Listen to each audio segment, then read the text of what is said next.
And HaKadosh Baruch Hu also says to us what will happen to us if we don't. What all the horrible curses, the klolos that occur. And in fact, there are two places where we call this the tochacha, which means words of reproof. Words of telling us how to correct ourselves, that we don't do this, we don't become this way. There are two places in the Torah where there is the tochacha. One is here in Bechukoyai, which is the end of Parshas Vayikra. And the other place where there's a tochacha is in Parshas Kisavo, which is towards the end of Devarim. And actually, the way the calendar readings are set up, and this is very specific, is we want to kind of clean out the tochachas before 2 points during the year. In other words, the Gemara says, Tichle shana v'kiloseha, may the year be ended with all its klolos, and tachli, you should start the year with berchoseh, the new year should start. So the answer is, so the one in Kisavo we do before Rosh Hashanah. We actually do 2 weeks before Hashanah. It's not just the Shabbos before. We back it up to a week before the Shabbos before. And the one on Bechukoyai, we actually do the Shabbos before the Shabbos of Shavuos. The Shavuos is not really the year, but it's Matan Torah. It's a time for renewal. So what we're trying to do is we're saying, clean out the old, like spring cleaning. Put out all the old and get rid of all the past and try to make a fresh kind of start. So significantly, that affects in terms of how the parshiot are set up. Sometimes you wonder why they match up two parshiot together, why they separate two parshiot. But two of the key points are that Bechukoyai always has to be 2 weeks, or almost always has to be 2 weeks before Shavuos. Kisavo is always 2 weeks before Rosh Hashanah. Devarim is always the Shabbos before Tisha B'Av. Parshat Devarim is the Shabbos before Tisha B'Av. I'm trying to think what else happens. Those are the key ones that I can remember. Maybe Bamidbar is the Parsha. No, those are the two. Bechukoyai, Kisavo, and Dvarim. But Eretz Yisrael doesn't work out in Eretz Yisrael, correct. This year doesn't work out in Eretz Yisrael because last year week was Bechukoyai. They're a week ahead of us. So they've had an additional week because they have 1 day less of Pesach. Correct. Why didn't you after Pesach? Why didn't we catch up? Why didn't they catch up? I don't know. How we could catch up easier than they catch up. They're ahead of us. Right, but if we would catch up, we would have 3 weeks before Shavuos. It's always, when we try them in the diaspora, it's always, you'll see the parsha of 2 weeks, 2 Shabbosim before Shavuos. So this week is Bechukoyai. Next Shabbos, what happens to be Erev Shavuos, is going to be Parshas Bamidbar. But anyway, so the most important, I won't say most important part, but the most significant and largest part of the parsha are the curses that come up in Vayikra, and it comes up again in Parshas Kisavo. There's a number of differences between the two of them. One difference is this is actually written in Lashon Rabim, in plural, in Parshas Bechukoyai.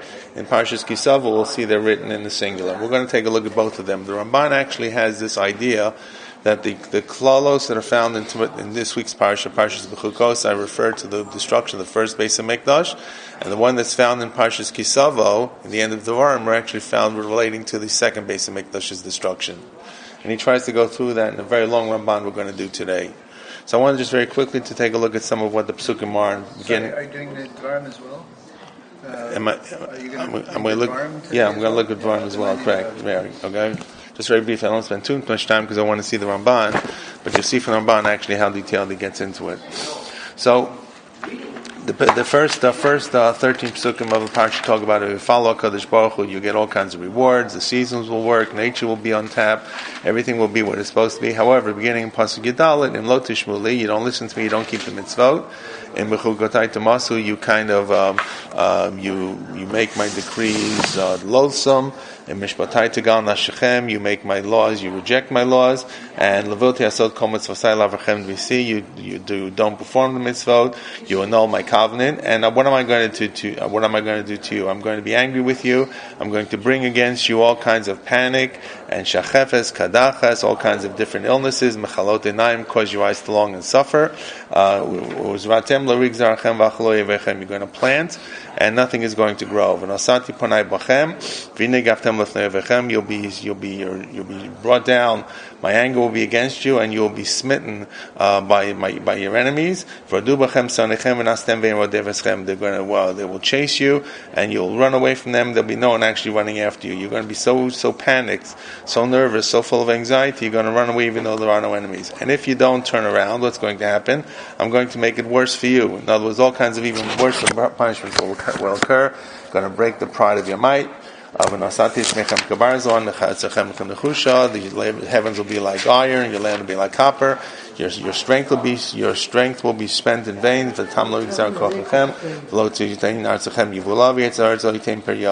Okay, and what's going to happen again and again and again and again? And the animals will run wild and will be destructive. The wild animals will attack your flocks, and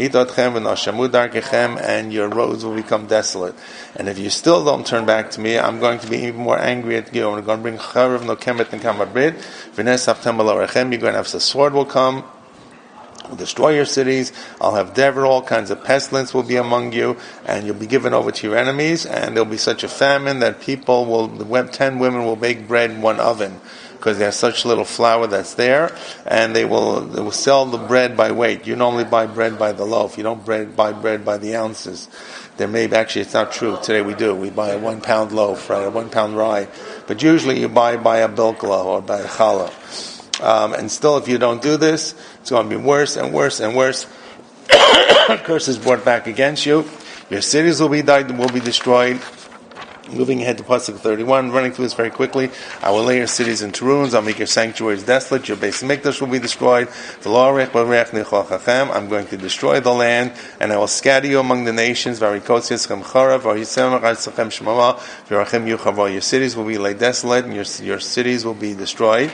And then in verse 34, and this is a key pasuk that Ramban is going to point out, because you will be exiled and sent away, the land will be appeased for all its lost sabbatical years, Shabbos years, all the days that you were exiled, and you will send away in the land of your enemies, because the land did not rest. The land will rest now and make up for all the Shabbos. Why?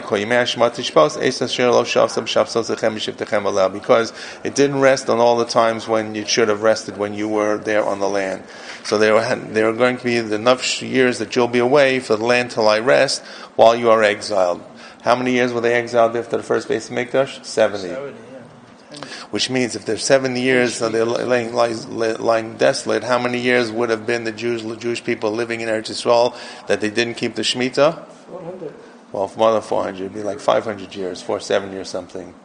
Right? 410. 410 of the Beis Hamikdash is built, but there's years before the Beis Hamikdash is built. It was another 400. Shiloh. Right, so it means that doesn't mean that every time they didn't keep the Shemitah, means that there are enough years to make up for the land that was lost.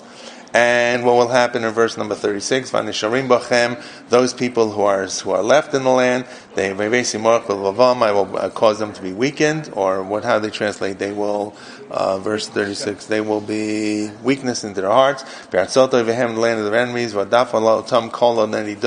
They'll feel a rustling of leaf will give them enough scareness to run away. If there's no one running after them, they're going to trip over each other. They will be lost in their nations, and those the people who have been exiled, those who are remaining in verse 39, Yimaku Bavonam,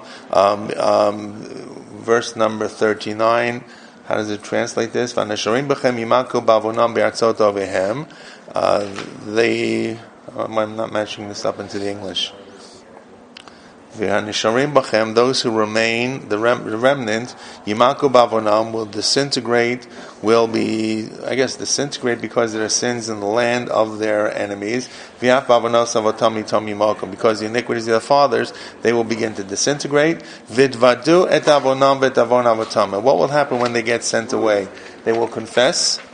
They will sin their forefathers. They will realize they've done wrong. And what's HaKadosh Baruch Hu therefore promise? That I will do to them, and I will cause them to repent. And I will remember in verse 42, I'll remember the covenant of Yaakov, the covenant of Yitzchak, the covenant of Abraham, and the land I will remember. And the land will be laid desolate, will have been appeased for all the Shabbos that were not there. They will, of course, they will gain appeasement because of their sins. And what will happen? I will not forget them in the land of Oivehem. I will not lose them. I will not give up on them. And I will remember the Brit Rishonim, the covenant of the earlier people, Avram, Yitzchak, and Yaakov. It looks like Kadosh Baruch Hu is going to remember them and bring them back to Eretz Yisrael. And I will take them back from the land, from whom I have taken out the land of Egypt, So in other words, you have this idea that all kinds of terrible things will happen. They'll be exiled. They will be forgiven. HaKadosh Baruch Hu will remember the covenant of the patriarchs and bring them back. This in general is what it says. Now, I'm not going to go through every pasuk. Let's just compare this to what happens in Parshas Kisavo. And then we'll take a look at the Ramban and you see more. How many klolot? How many klolot are here? I don't know, 98? No, that's in the Kitavo. 49. So Parshat Kitavo the klolot begin on page 1076. 1076. Okay.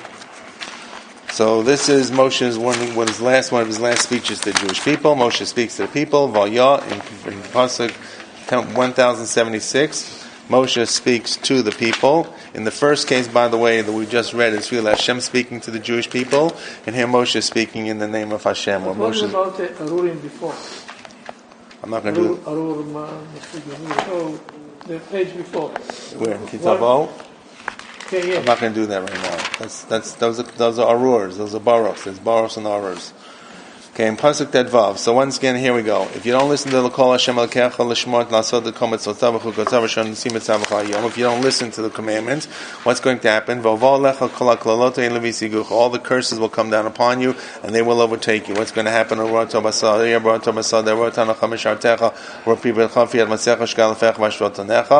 going to happen? You'll be cursed. All kinds of things will happen bad to you. The fruit of your womb, fruit of the ground, offspring of cattle, flocks of your sheep and goats. You'll be cursed when you come in, cursed when you go out, cursed in the field, cursed in the house. The Almighty is going to send against you Mehiram, Muhuman, verse 19 and 20. Hashem is going to curse you attrition, confusion, and worry, all kinds of things, everything you do. And because of all the deeds that you've done, that you've forsaken me, HaKadosh Baruch is going to have Dever once again, similarly to the first time around, Shachefes, Kadachas, in verse 421, 22, all kinds of terrible diseases. The heavens are going to become dark like with no rain, or like nechoshed, or like copper, which means it looks like it's going to rain, but there's no rain. Clouds, but nothing is happening, and the ground will be like barzel, will be like iron. Nothing is going to produce. HaKadosh Baruch Hu is going to take the dirt and the dust is going to be on the ground because there's nothing growing there. The HaKadosh Baruch Hu in verse 25 is going to have you run away because you're enemies. You're going to run one way, and they're going to come to you one way in verse 25, and you're going to run them in 7 different ways in panic. And your bodies will be for food for every bird in the sky, every animal of the earth. Nothing will frighten them, and God will bring you all kinds of once again illnesses and diseases and mental fright and shigayon, ivaron, timhon nevav. This is about complete panic, and you're going to be wandering in the daytime like a blind person wanders who can't see anything, and it's going to be worse. And even your families will be disrupted. Isha teres vishacher yishkavena baitivnev lo teshebo. You're going to get engaged to a woman, and someone else will sleep with her. You build a house, you won't live in it. You'll plant vineyards, you won't be able to harvest them. Your animals will be slaughtered before you. Everything is going to go down and down. Your children will be sent away. So verse 32 introduces something new. Not that you'll be all exiled, but your sons and daughters will be given to another people. So there'll be a separation within families. This happened. That happened, but it did not happen in the first exile. It happened after the second exile. So the Ramban is just going to point that out. In other words, the idea of disruption or taking away slaves and selling off families. Roman slaves. I'm sorry? Roman slaves. Roman slaves, correct. Very, very much. And worse and worse and worse and worse and worse. And then in verse number 36, Yolech Hashem atchavet malkucha shetakim alecha goyla shelo yedat atav avatecha. In verse 36, God is going to send you away to a nation, you and your king, to a nation that you did not know, neither you nor your ancestors, nor your ancestors. And there you're going to worship all kinds of idols of Eitz and Evan. Now the difference between Rome and between the countries that exiled the Jewish people in the first temple, the countries in the first temple are actually much closer. In other words, the neighbors to the Jewish people in the first temple era, the first Commonwealth, were the Assyrians to the north of them and the Babylonians to the north of them. Rome is actually a sea trip across the Mediterranean. It's much, much further. It's a different country. The Jews were not even familiar with the language of the Romans. They didn't speak Latin. whereas they were more familiar with the language of the Assyrians and language of the Babylonians, the Chaldeans, which you see it even works somewhat into our Tanakh itself. We have words that have come into it. But Latin is not a Jewish tongue. So when the Romans came speaking Roman or speaking Latin, the Jews had to converse to them in a different language, which really was Aramaic.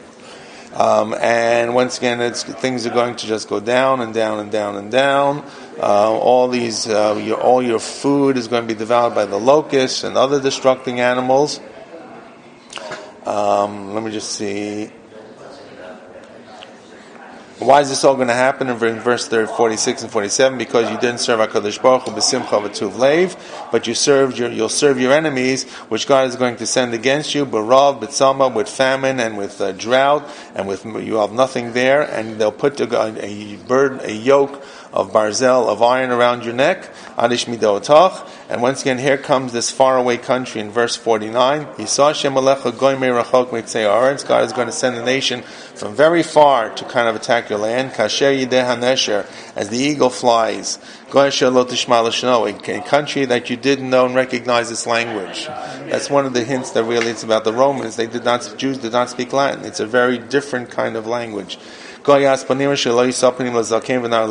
cruel country that doesn't give honor to the old and doesn't really respect to the doesn't have mercy upon the young. They will chew up and destroy all your fruits and everything, and they will knock down all your cities. In verse 452,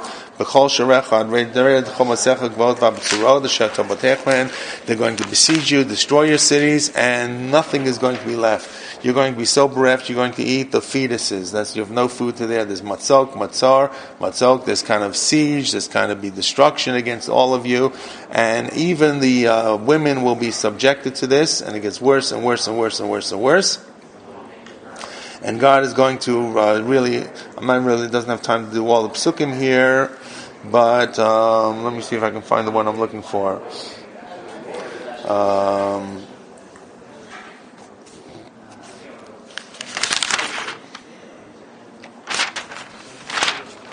Where's the pasuk that says he's going to return baniot?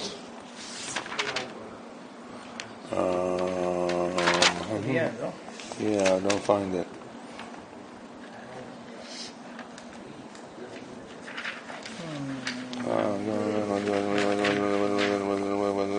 Here, baniot. Where is it? It's page 1084, third line. Okay. Fourth line. Thank you. Okay, good, great. So once again, after all these terrible things, the ultimate irony will be you'll be sent back by boats to Mitzrayim in verse 60, 67, 68. God is going to put you back on boats and return to you in Egypt by boats. These are slave boats that are being shipped out from Palestine, but from Israel. Which, on the way that I said, Lo tosifo lirasa, and apparently that also happens when the Romans come into Israel, and there you'll be sold to slavodim v'lishvachot v'enkono. You'll be sold on the slave market, and no one will even want to buy you. There'll be such an abundance of slaves, and that's how it ends. Now, what about? Do you remember the first Tocha we did in Bechukoyai? At the end of it, God says, I remembered Avram, Yitzchak, and Yaakov. I remember Brit Avot. What happens at the end here? Nothing. Okay, God suggested it goes downhill. And then it says at the end, this is the words of the covenant that God made with Moshe at the Marvot Moab, the plains of Moab. But nowhere do you have a return. It's not neat and tidy. It doesn't talk about Shemitah being made up. It doesn't talk about returning. It doesn't talk about a time to make up and a time to return. It's a much more kind of dramatic, it's a much more kind of difficult kind of exile, and it seems to go for a much longer period of time. Those are the key points why the Ramban feels it refers to the second exile, though the second temple being destroyed, which is what we're still really in, except, of course, those who've gone back to Israel. In the days of Ramban, no one went back to Israel. So with that introduction, we're going to take a look at this really long Ramban. It's the Ramban on Pasuk, going with the Rambans you have here, chapter 26 in our Chumash, in our Rambans, verse number 16. And let's see, we got 26, 16 in the Ramban. Okay? Pass some books, please.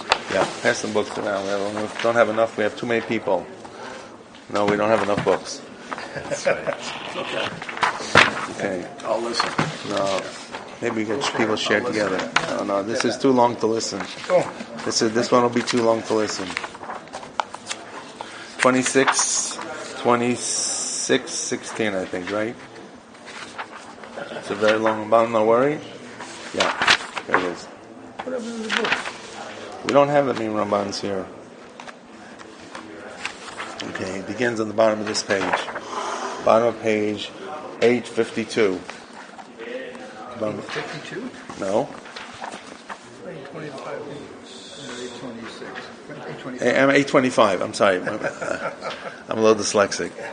825, the last line. Let me see if I can find it here. I have another Hebrew one. We're sharing? 616. 616.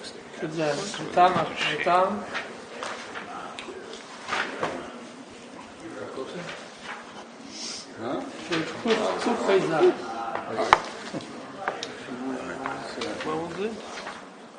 These guys could write. Top of Kufmechet. Okay. Who has, who doesn't have? We got two people looking on together. We're good? 1, 2, 3. Okay, you have Ramban, you have Ramban, you have Ramban. Did you find it? Yeah. What you got? How's it start? Yeah, but I need to skip about 10 lines on that. It says, probably says, and here now you're going to explain these different curses.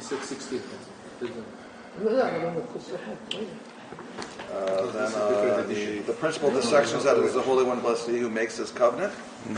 No. Okay. The Tam v'hovein ki top of kuf pei chet. Top of different edition. It's not the same. I think page. It's 16, right? Okay, kuf pei chet. The V'dav v'hovein. I'll find it. Here is it. I'm starting in the middle. The Tam. Give me 1 second. We're going to do this.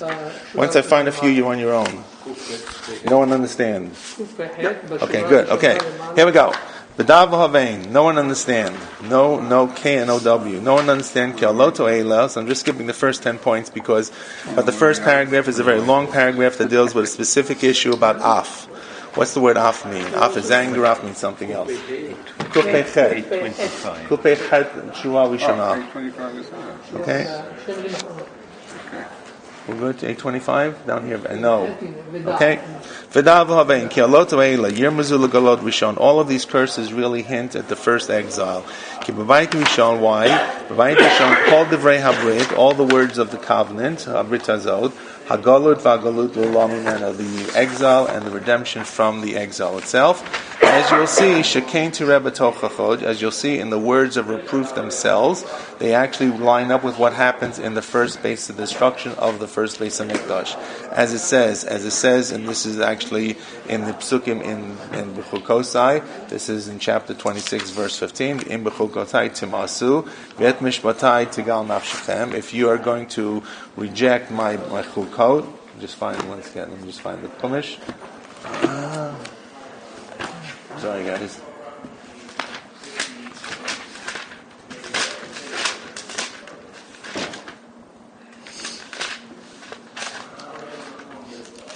Okay.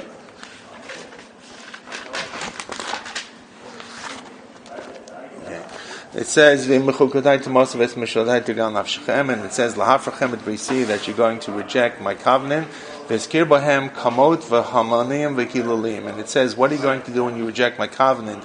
In what you turn away from me, you're going to worship all different kinds of idols. What was the rejection of God in the first base of Mikdash?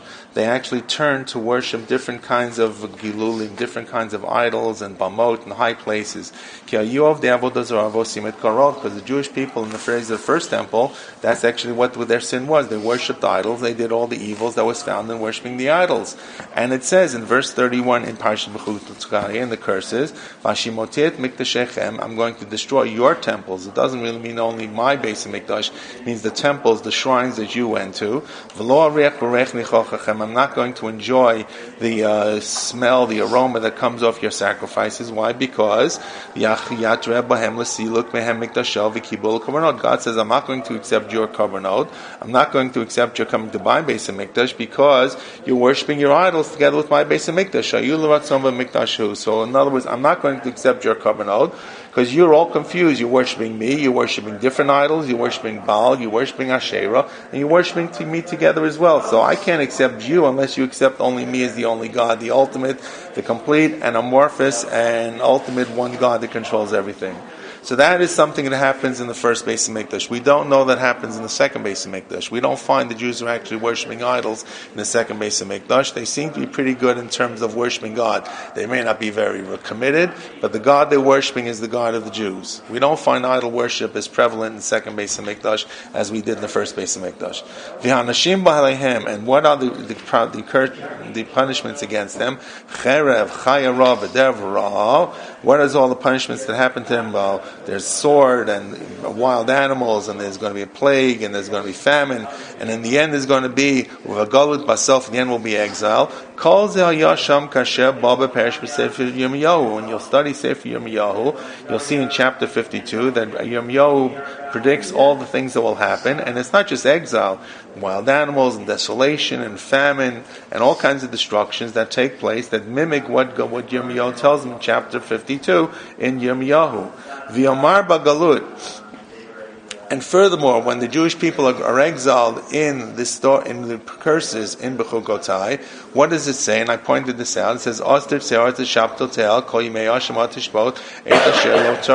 when you'll be exiled from the land will have the opportunity to make up all the Shemitas, the Shabbases, that could not rest when you were there. Because the years that they were exiled equaled approximately the amount of Shemitah years that they didn't keep. We don't know exactly. The Ramban is conjecturing. But he says, if you'll understand there are 70 years of exile in the end of the first Beis Hamikdash, that makes sense, the amount of time the Jewish people were there in the land, and the amount of Shemitah cycles that they had, and probably they didn't keep all the Shemitah cycles, so the numbers seem to work out. And in Divrei Hayamim, the book of Chronicles, it even says the same thing. The book of Chronicles talks about what's going to happen exactly in the actual destruction. The book of Chronicles ends at the end with the Churban Abayis. It actually ends with the beginning to rebuild the Beis Hamikdash. But it says in Divrei Hayamim 2 Chronicles 2, chapter 36, verse 21, everything took place to carry out the words of God in the mouth of Yirmiyahu. Ad ratzta ha'aretz shabsatel koimei Shabbat shabbatah l'malot shivim shonot. So Yirmiyahu says, so Chronicles says that Yirmiyahu had predicted that the land would lay fallow for the 70 years to equal the amount of years it didn't lay fallow when you were there. So they were warned, and so it happened to them.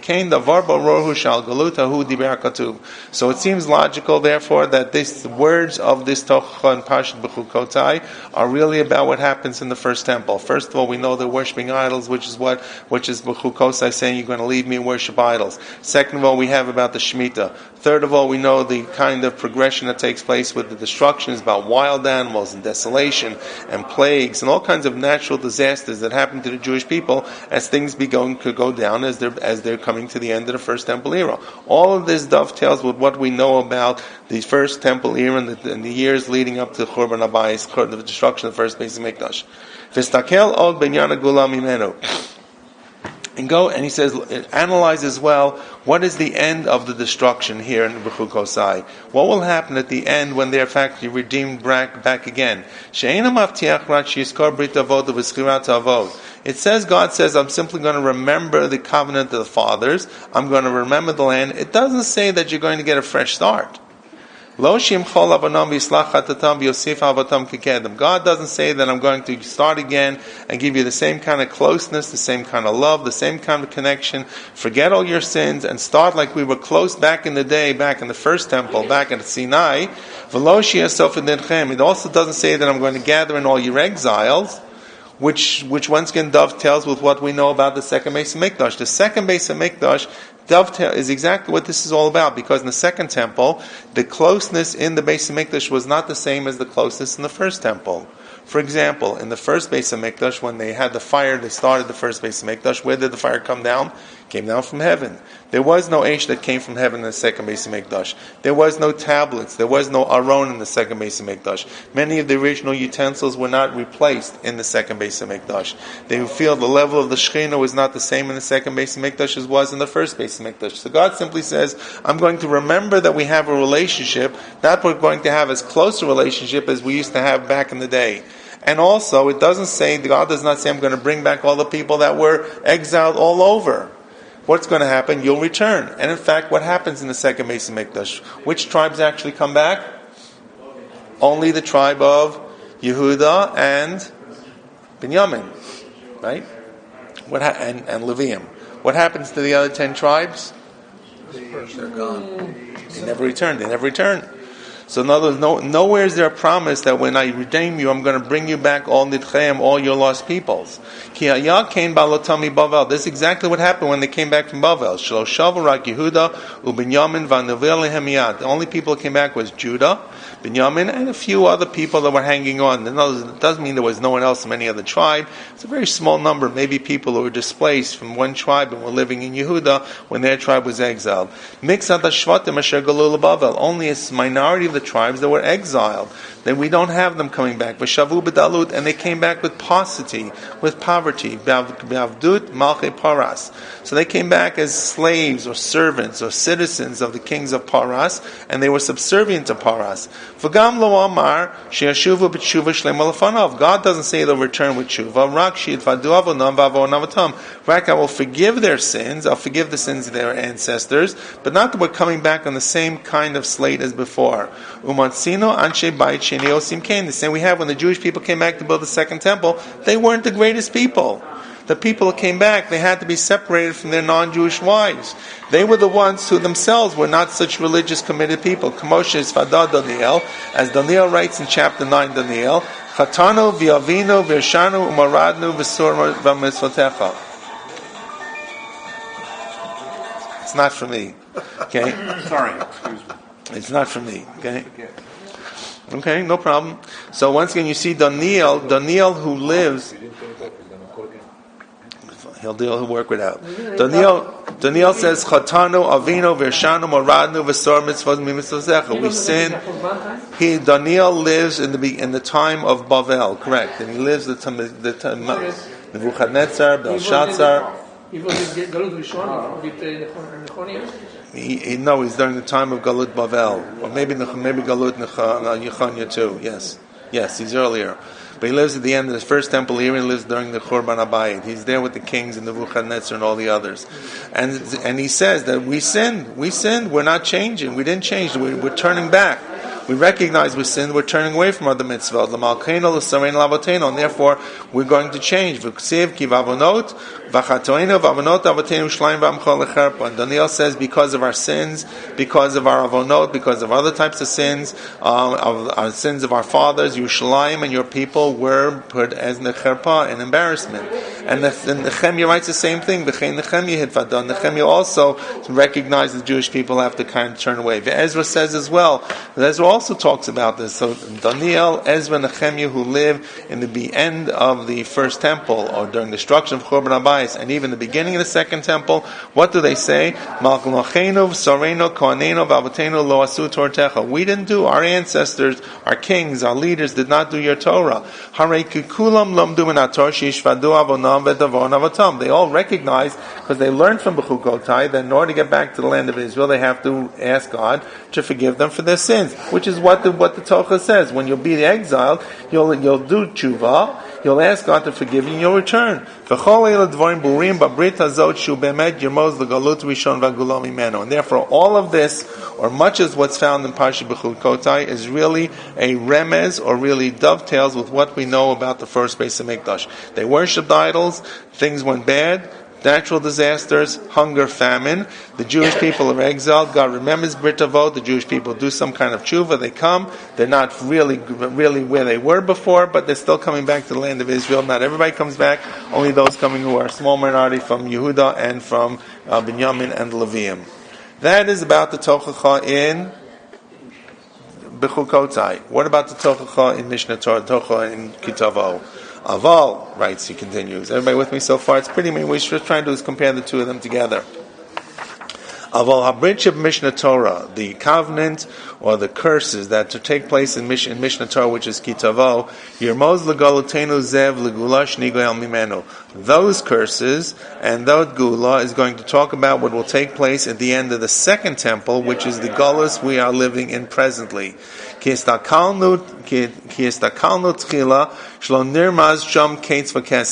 Because if you look carefully, if you look into it, we see that there is no specific end of time listed.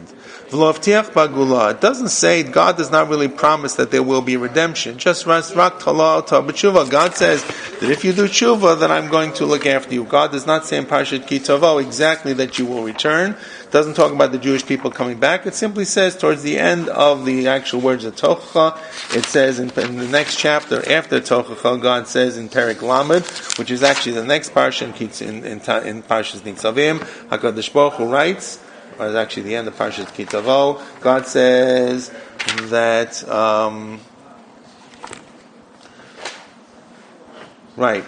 that you've seen everything that took place and you didn't really recognize what this is. Right, so HaKadosh Baruch Hu in Parashat Nitzavim. Actually, maybe it's the end of Nitzavim. Right, so when God says, "Vayaki avoy lecha kol avrim ve'ela bracha v'aklala," when all this happens, "V'shavtu at Hashem elokech v'shamatu b'kolo." Right, so the Tochacha itself does not list what will happen in the end, but in Parashat Nitzavim, which is the parsha afterwards, in the next chapter, God will say, "You'll see all these terrible things will happen, and what will you do? You will do tshuva. V'ashivot elo avecha b'chol hagoyim." You'll put to your heart. And v'shavtu Hashem elokech v'shamatu b'kol, you return to HaKadosh Baruch Hu. So we don't have a real year, we don't have a date, we don't have a specific time framework, we don't have making up the Shemitah. We simply have words of reproof that seem to end. A chapter later, God says, when you will see what took place, then you'll begin to think about it. So sometime in the future, when you'll do tshuva, God will actually look after you. But it doesn't tell you when. In the second Tochacha in Parshat Ki Tavo, it doesn't talk about worshiping idols. Avomar, it says, it says, when you won't keep all of the mitzvot, all of the chukim, it doesn't tell us which one. It says, because you won't keep some of the mitzvot, you won't keep some of the mitzvot, you'll be punished. Which ones? We don't know which ones. You can conjecture. So he says, in the Bayit Sheni, which mitzvot didn't they keep that we know about from the Talmud? Sinat Chinam. Nowhere does it identify in Ki Tavo what exactly were the sins that caused the Jewish people to be exiled. It says you didn't keep the mitzvot. Which mitzvot? We don't know. The Ramban says, I'm going to conjecture it's the mitzvot that happened in Second Temple, as we know. It says in the Talmud, Bayit Rishon B'nei Macharav, why was the first temple destroyed? B'nei Avodah Zarah, Gilui Arel Shvichot Damim. You worshipped idols, you were promiscuous, you killed people.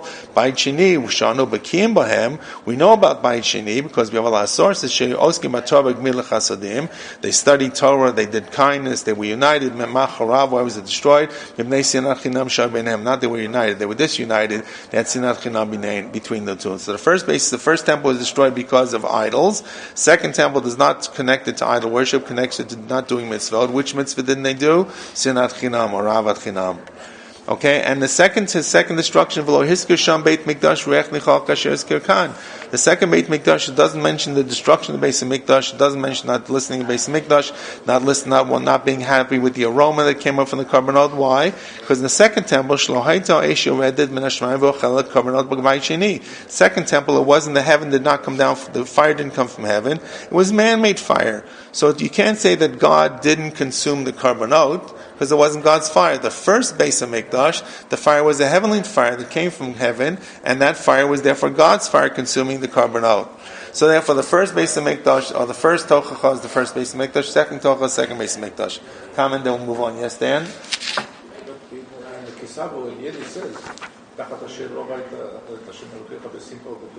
Yeah. So it gives a reason, because they didn't do the mitzvah for sin. So which mitzvah? Which mitzvah? So it doesn't say which mitzvah. It says you didn't do mitzvot. But it doesn't say which mitzvah. No, because you didn't do it simcha, so therefore you will actually serve other nations not besimcha. It's not the reason you were punished was because you didn't do it besimcha. Not because you didn't do the mitzvah. Yeah, but because you didn't willingly, happily do the mitzvot, so therefore you're punished. You will have to serve other gods and serve other nations, and will not be happy about that. The punishment is not because of happiness or not happiness. The punishment is not from doing mitzvot. Simcha means that you didn't happily go to do the mitzvah. Doesn't mean that because you did the mitzvah, but you did it unhappy. Because you happily didn't decide to do the mitzvah. Which mitzvah? It doesn't tell us. But we say that they did. They learned. We don't know which one. Correct. It doesn't specify. So you could. because Doesn't matter. It's been done.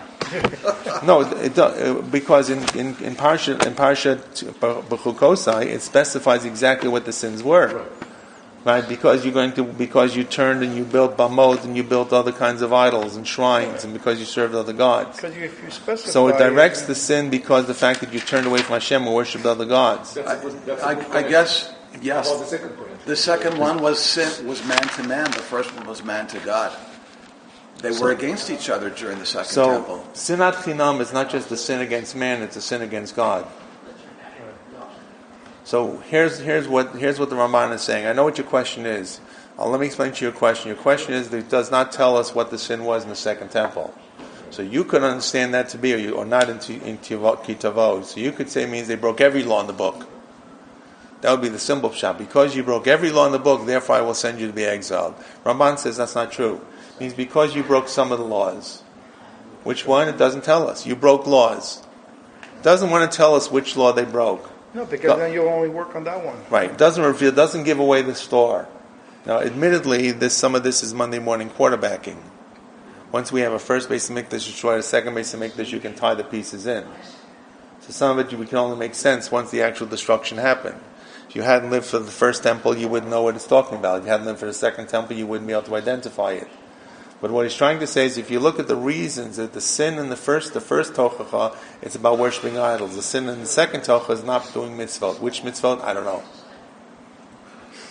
Either all, some, a mitzvah, one mitzvah that he identifies as sin afkinam. Overall, they didn't do the Not besimcha. No, not the right attitude. They actually did many mitzvot. They didn't keep unity together. That is, not having unity, hating people, hating another member of the Jewish faith community is not a sin against the Jew, it's a sin against God. That ruins everything. Well, that, Sinat Chinam ruins everything. It's as if they did nothing. well, it's significant, correct. So that's one thing. So at any rate, so far what he's trying to do is find the first Tochon Kita in Bechukoyai, his first base of Mikdash. Second one is the one in Parshat Kitavo is in the second base of Mikdash. Let's go through the rest of this. V'amar b'klalot, and it says in Kitavo, Parshat Kitavo. Now he's going to focus on the second, the Tochon, the one in Kitavo. It says, Yisah Hashem alecha goy merachok mitzei aretz. God is going to bring to you a nation from far away, from the edge of the world, kashei dehanasher, like the eagle flies. Shebo aleim am romi arachokim yod. He brought upon them the Romans, which were very far away from the Jews, from Israel. V'yom Hasham, and it says there in Parshat Kitavo, El goya shelo yadata, goya shelo tishma l'shano. A nation that you don't know how to speak, you don't recognize their tongue. Mibnei rov recholkam me'artzenu, because they lived so far away, they didn't know the Romans, they didn't know the tongue of the Romans, they didn't know Latin. V'lo came b'divrei abrit hazot, and not true in the curses in Parshat Bechukoyai, because what happened on the first exile, Galul Bavel, they were exiled to Babylonia, Ashur, Assyria, Shem Krovim La'aretz, V'nochamim B'hem Tamid. They knew these people that was close to the land of Israel. They had fought with them all along. This wasn't the first time they saw these people, these Chaldeans. Not the first time they saw the Assyrians. V'yichus Yisrael Misham Hayav Yodim L'Shanam. The Jewish people even came from Babylonia, or they came from Assyria. They came from Mesopotamia. They knew the language. The languages were not that far apart. Kinyan Shanemar, as it says in Malachim, where they're talking to the enemy, Daber no'al el avadecha Aramaic, ki shomim anachnu. Speak to us in Aramaic, because we know that language. We recognize some of your languages. V'chein. And so the Romans, on the other hand, came far away. By the way, some people point out that when it says they're going to come from far like the eagle flies, the symbol of Rome was the eagle. So there you see the eagle is put right in there. V'chein, similarly it says in the Tochachon Kitavo, V'vitzcha Hashem b'chol amim iktzei aretz. God will spread you around from all the nations from one end to the other end of the world. And says the Ramban, guess what? That's not just the Roman exile in the year 70 in the Common Era. That's what him living with today, says the Ramban. Hu galoteno hayom. This is my life, says the Ramban. Shanu mefuzrim yisofa lam v'yatzafo. The second exile, which continued and was not ended and did not end, or surely did not end in the age of the Ramban. The Jews were exiled and spread around the entire, all four corners of the earth. V'yomar v'shivcha Hashem etzrayim b'aniyot. In the end, I showed you this pasuk. God is going to return you back to Egypt by ship. Uva galoteno gehayot zehayot. This happened in our galut. Shemi. This happened when the second temple was destroyed. Shemilei Titus mehem sfinot. That Titus took slaves and put them on ships, put on slave ships. V'chein katuv b'sefer Ramoim. And it's all this is found in one of the books of Josephus, I believe he's referring to, that talks about how they carted away some of the slaves. Some of them they had marched to Rome. Some of them they carted away on slave ships they sent down to Egypt across the Mediterranean. And v'chein, so all of this in the second Tocha, which is found in Parashat Kitavo, dovetails with what happens with the Roman destruction, which is not 70 years, which is cruel, which is a nation that's far away, which eventually spreads Jews all around the four corners of the earth. There are Chabad houses everywhere in the world. Is that not true? Why? Because there are Jews everywhere somewhere. Right? You will find the Chabad house because they're looking to do kiruv, to bring Jews back who are stuck in little corners. And similarly it says in the end of Parshas Kitavo, your children be sent away to a different country and you'll look longingly at them. And the simile as well in Kitavo it says your children, your sons and daughters you'll give birth to, they won't be yours, they'll be sent away as slaves. This is not the exile where all the Jews were marched up to Babylonia, families together, fathers and sons, mothers and daughters. This is only sending away the children. The parents remain in the land. This does not happen with the first covenant, the first curses. What happened when Babylonians came in? They took the Jews en masse, they marched into Babylonia. They took the Shomonim and put them back into Israel. In other words, they moved everybody around. The Jews moved to Babylonia as a country, as a people, and they lived in Babylonia. They lived as distinct people with their own culture. They were not simply exiled and sold off as slaves. They were actually treated fairly well. They were not happy being exiled. The actual transport may have been very complex and a little more difficult. Once they settled down, they actually lived fairly well in Bavel. So well, they didn't want to come back. But when it says in Kitavo about selling off the children, this is exactly what happened. The Romans came in and they sold off the kids. They took the kids and they sold them as slaves. And that takes place in the second exile. Also, it says in Kitavo, you'll serve your enemies, which God will send against you with famine and with drought. This is exactly what happened when the Romans came in. They forced us to work. And not only then, but I think he means even now in his day, we're subservient to these different countries, these different people who we have to work for. We have hard-breaking work. We're not our own people. We don't have our own country. We don't have our own distinct area. We got to work for others. Kasher hu yadu basfarm, as the Sfarm tell us. V'yod raya, it shenemar, it says Shamar, Yolech Hashem otcha v'esmalkucha shetokim alecha ger sheledato adavasecha. It says, God is going to take you and your king that you will place upon you to a country that you don't know. So who is this talking about? So we find after the Romans came in, they put in certain leaders, and they even put in certain like pseudo kings called Agrippus the first and Agrippus the second. That at one point they took Agrippus, I don't know if it was Agrippus the first or the second, to Rome. They deposed him, they jailed him. This was towards the end of the second days of the second temple, and they did not replace him. They didn't put someone in his place. So this all ties in with what happens in the Brit of, or the covenant, or the curses in Kitavo. It doesn't say Melech Hashem Lo Chalech. It doesn't say the king who will be put upon you, but rather Malkachar Shetokim, the king that you will put upon you. Ramaz Lo Yitbarach Shlo Hero Lemel, because the king Agrippus, who they put in, was not even really Jewish, shouldn't have been a king. He was a half Jew, but he became the king. So the Jews made him king, or the Romans made him king over the Jewish people. He wasn't really a halachic king, a Torah king, but he was the king. But they put him in his place, and he ruled over, as the Talmud says, Masechet Sotah, and so forth and so on. So this is about what happens in Kitavo. Now, he's going to just wrap up here. And this redemption that takes place after the second exile, when is it going to take place? There will be the final redemption, the redemption that will be above all other types of redemption. When will it happen? It'll happen when all the blessings and curses will take place. It'll take place at a time to be. It's not right away. This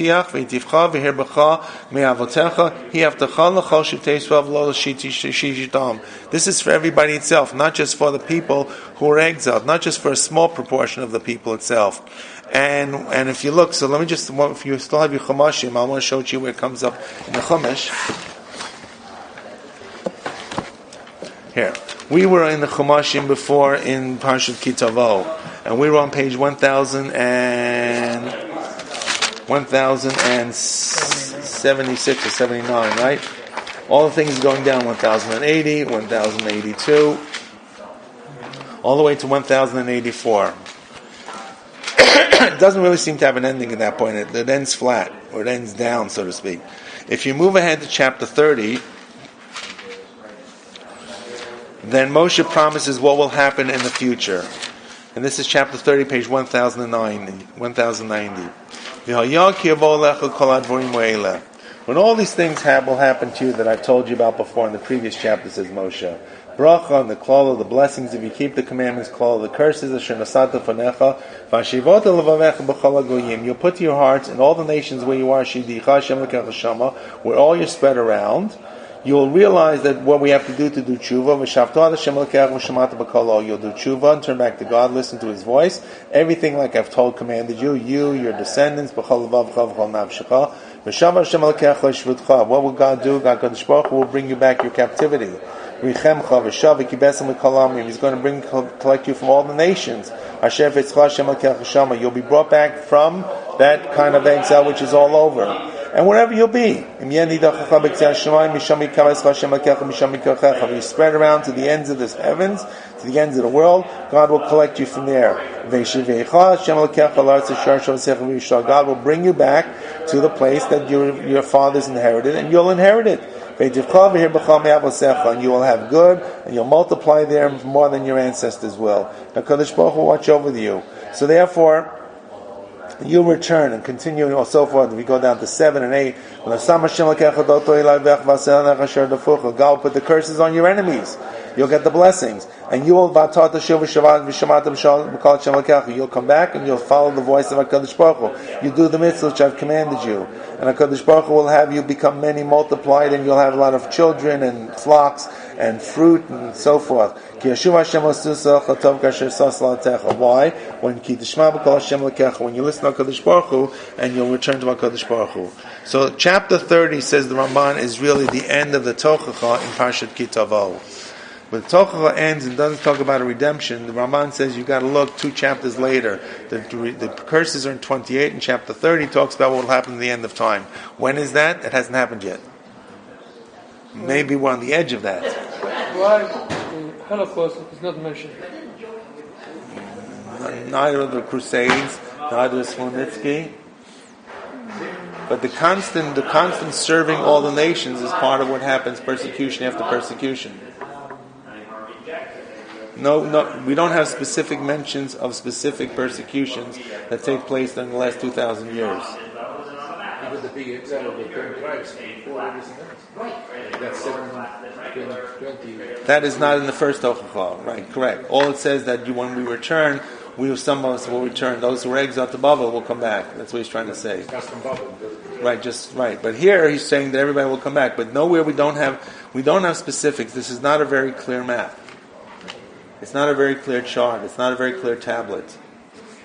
Now, but the scale is much larger. In other words, just as the exile was larger and so too the redemption will be much larger. Yeah. Correct. It's very powerful.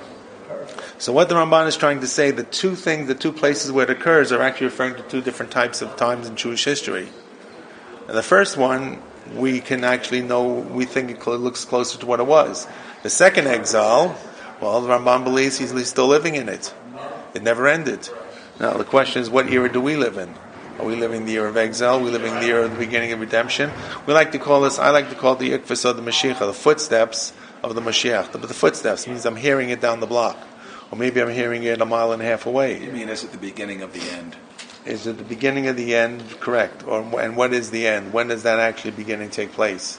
How much in the door do you have to be in the door? How far do you have to be from far away to see the city? In all fairness, our sages have thought it's been every generation. Correct. The difference is, if there is a difference, once again, this is our discussion we've had with Rav Teichel, the difference is now we have a country where people live. So there is that change. That change happens in the 19th century. The change really happens in the 20th century. Right? The days of the Ramban, you could not travel. The Ramban himself does travel. The Ramban travels because he's got to get out of town, because after Ramban wrote his Sefer, he got involved in a public disputation with Pablo Cristiani, where he defended the Jewish people in front of the king and in front of the church, and he won. And he won well. He won good. And that was good for the Jews, but it was bad for the Ramban, because when you win with the church, they don't like winners. So he realized that he had to get out of town quickly, and so he does take a boat. He sneaks out of Spain while he still can get out, and travels to Eretz Yisrael. It's a very difficult journey, and very few people took it. It seems we're at the beginning of the end, although after reading R.A. Kaplan, I rethink that. Right, correct. Well, we don't know. These are all conjectures, and none of this is as crystal clear as we'd like to know what we're going to. I can predict more what I'll have for lunch than where we are exactly in Jewish history. Right, but once again, the Ramban is trying to say that he believes that this is really bigadol in large what the two tochachos are. Now, once again, as I warned, Monday morning quarterbacking is usually very easy. Right, if you want to bet on the unknown, go bet on the horse races. You can write the column afterwards about who won and who lost the money.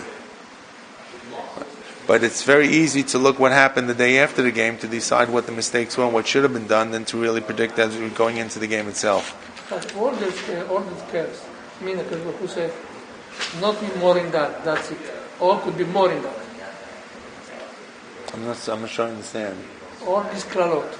Yes. Say, all in that, or be more in that. Or just give you this. The klalot are in generalities. The kolot are not written says in this year this will happen, this year this will happen to this country. But it's happening. But it's written in ways that are so general, it can be interpreted in various different ways. It's written in ways that it's hard. It talks about destruction and famine and difficult working. That's the life of the Jew. This is the life of the Jew in the diaspora, and something we have it very good. The reason we're here, look, and once again, Yeres talking to Yeres, is because we're living in one of the nicest gulluses that ever happened in Jewish history. No one's running, no one's pushing us out. The beginning of the span is also. Yes, correct. But we were living in one of those kinds of eras. If we lived during an era where things were really bad, then people would want to get out. Or one of the best things that happened for the Jewish people to go to Eretz Yisrael was the conditions in Russia were so horrendous that people either went to Israel or they went to North America to try to escape. They tried to escape any way they could. But today we live in a very nice kind of gullus. Anyways, so that's what he's trying to say both of these. I just want to show you, I am going to finish this off. There's about 2 more paragraphs because he actually talks about something about his day. And you'll see it's very interesting. He talks about Christianity and Islam, but he mentions them obliquely. It begins with Sham Iftiach Shiachrit V'Yechaleh Magalim Otanu. That there, when HaKadosh Baruch Hu says in the end of in chapter 30 in Devarim, that God is going to bring the curses upon those who are our enemies, and we will have it good and they'll have it bad. That's in chapter 30 in Dvarim. God says He will destroy and eliminate those who are exiling us. Shenemar, it says in chapter 30, God will bring all the curses that He brought on us, on our enemies instead, who are running after us. Who's He talking about? Who are the enemies who are running after us? Who are our enemies that He's talking about in chapter 30 in Dvarim? Are your enemies and the people who hate you. Remez l'shtei ha'umot asher yidafu tamid achareinu. It refers to the two nations. He doesn't mean geographic nations. He means religious nations. The two groups of people that are running after us all the time. He's obviously referring here to the Christians and to the Muslims, who, no matter what happened in Christianity, there were two different groups, Sephardic, Ashkenazic. We sometimes had it better, but sometimes didn't have it so good. The Elu dvorim yaftichu bagulat ita. haba. And these things God promises when He writes in chapter 30 in Dvarim for the future redemption. Haftachash lema yoter michochet yonot yiches Daniel. This is a greater promise than all the promises in Daniel which no one understands. V'chein ma shamar b'kan. So He writes there, v'shamo le'oivechem. He besar tova mavaseret. When the Ramban says in Dvarim, I think it's Dvarim, that it says when you'll be exiled,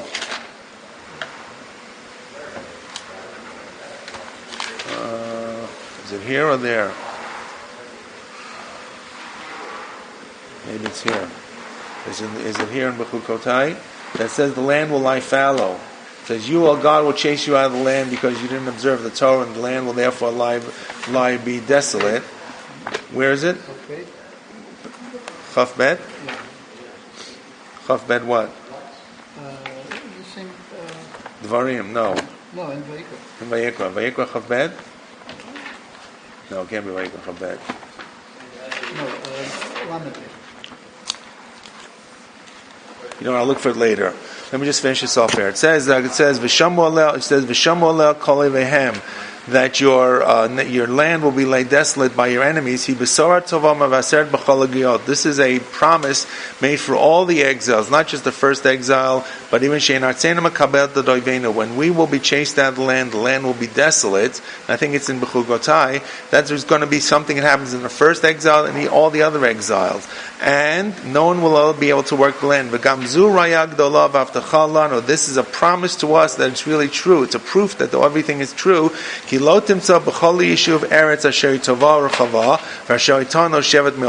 no other country that was so fertile and so producing and so well and so settled well, that is as desolate as it is today in the days of Ramban.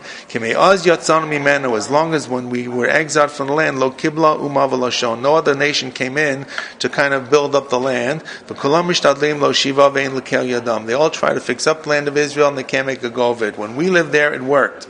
As long as the Jew was exiled from the land, no one else was able to make the land become fertile again. And this is really what was one of the proofs that the promises of HaKadosh Baruch Hu that we will be exiled is really true, because we see Jewish history says and shows us that no one else made the land. Now, once again, if you look at what happened in our generation, we were able to actually redevelop the land. So one of the signs of the end of the exile is the fact the land has been able to be remade fertile again, remade productive a land, which happened when the Jewish people came back in the 20th century. And that's pretty much what he says. Last thing, just about the end of it itself. Okay, so in other words, in short, what he's really saying is the tochacha that you have in this week's parsha, he says is really true. It's not just mumble jumble. It's not just that you can actually read into it what took place in the first Beit Mikdash, and when you get to the end of Parshas Ki Tavo, it's really the destruction of the second Beit Mikdash. Take a 5-minute break.